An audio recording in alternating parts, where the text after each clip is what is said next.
Hai, Assalamualaikum. Saya Ash dari Me2You. Kami bantu anda menjual, membeli hartanah impian anda. Hari ini Ash berada di Jalan Tun Abdul Razak Air, Mukim Durian Tunggal, daerah Anu Gajah, negeri Melaka. Di mana di sini Ash ada satu tanah yang keluasan hampir 4 ekar, zoning komersial untuk dijual. Stay tune.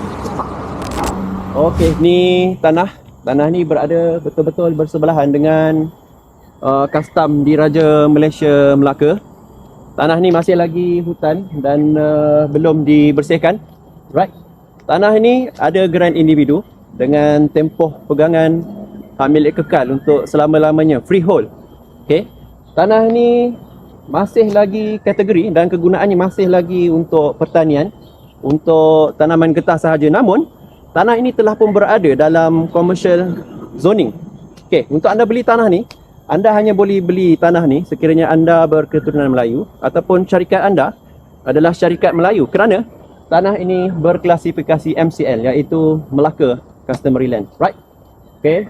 Tanah ini dengan keluasan lebih kurang 4 ekar. Yang lebih tepatnya adalah 3.84 ekar bersamaan dengan 15,540 meter persegi.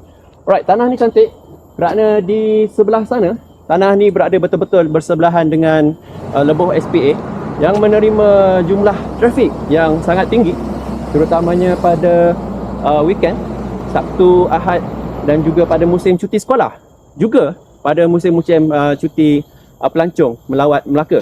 Right, tanah ni juga cantik memandangkan ia telah pun berada dalam commercial zoning. Untuk logistik dan juga bisnes, anda boleh terus convert kepada commercial status dan bina warehouse untuk cross border interstate punya e-commerce base, kerana tanah ni sangat dekat dengan Lebuh Raya Plus di sana. Anda juga boleh bina private educational institution ataupun private hospital ataupun showroom dan juga shop lot. Dan sekiranya anda ingin beli tanah ni untuk land bank, untuk tanah simpanan di masa akan datang, juga cantik. Tanah ini ada potensi untuk capital appreciation, memandangkan terdapat housing residential township dan juga tech park yang sedang growing di kawasan ni. Apapun, owner ingin menjual tanah ni dengan harga ringgit Malaysia 4.18 juta sahaja. Jadi jangan terlepas peluang ni, hubungi Ash sekarang.